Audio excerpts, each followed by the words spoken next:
Personal na sumadya si Governor Sol Aragones sa Bai District Hospital.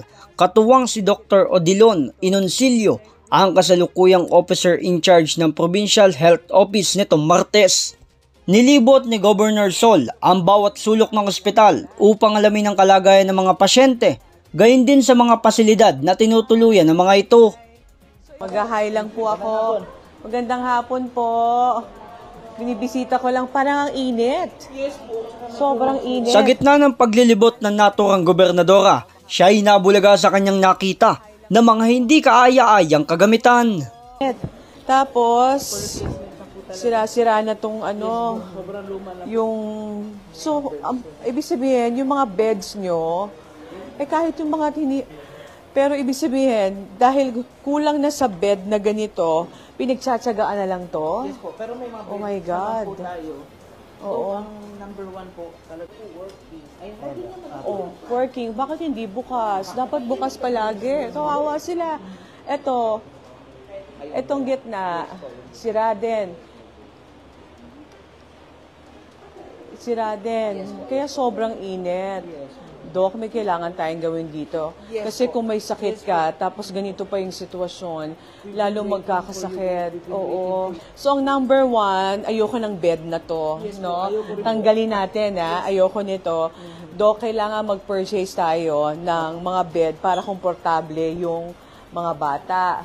Paalis na sana si Governor Sol nang kanyang mapansin ang lagayan ng swerong ito. Improvise na lang. Improvise. Ano to? Imagine nyo naman to. Ano bang tawag dito? Stand?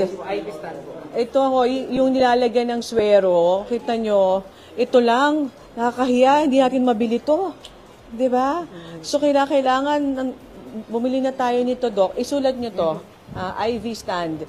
Para yung swero. Diyos ko po, bumagsak pa ito. O, halika. Kaagad rin na-discover ni Governor Sol ang mga napakadelikadong kisaming ito. Bakit madilim dito? Look, bumabagsak na yung mga Kisame. Diyos ko po. Ito pa, bumabagsak ang kisame. Ano ba nangyari? Diyos ko. Ano yan, Doc, ha? Pati tiles nyo, crack na. Diyos ko po. Ang liit ng ospital, hindi pa maayos ang facilities, ewan ko na, Diyos ko po. Matapos ang patuloy na pagsusuri ni Governor Sol, kanyang tinungo ang palikuran ng mga kababaihan at ito ang bumungad. Oh my God! Oh my God! Grabe si Ardo! Oh my God! Kailangan talaga i-rehabilitate yung water system kasi since 80s pa ang water natin. Grabe. So, ang problema nila dito, yung water. Pero, kahit yung loob ng CR, ang pangit. Yes po, kasi kalawang. Kalawang na. Yung mga institutional workers natin, kaunti lang po, nag-iigip po sa likod. So, hindi kinakip. May tanong ako, kailan pa ito? Kailan pa may problema yung water system natin? O, kailan yung bagyong Christine? November 2024. Dali lang. Nireport nyo ba to? May nagawan po ng paraan. Anong nagawang paraan? Nagtayo ang bottom line, paikliin na lang natin. Ang bottom line, 2024 pa to. Ngayon, noong 2024 ng November, hindi pa rin naaayos, di ba? Kailangan nating gawa ng paraan yan, Doc. Oo, kasi grabe, ang pinaka-ayoko dyan, yung pakiramdam ng mga tao may sakit na, tapos ganito pa, kalala ang CR. Di ba? Samantala, binigyan rin ni Governor Sol Aragones ng pagkain ang lahat ng pasyente at health workers. Sige, papadala ko.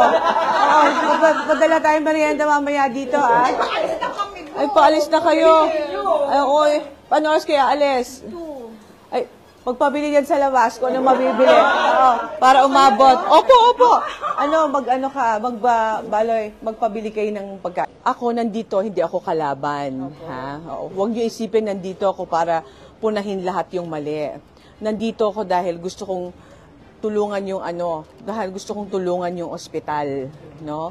Gusto kong makita kung ano yung mga kulang para gawa natin ng paraan. Alinsunod sa mga ipinangako ni Governor Sol, kanilang mas tututukan ang paggawa ng solusyon sa mga pangunahing pangangailangan ng bawat pasyente sa mga ospital sa lalawigan ng Laguna.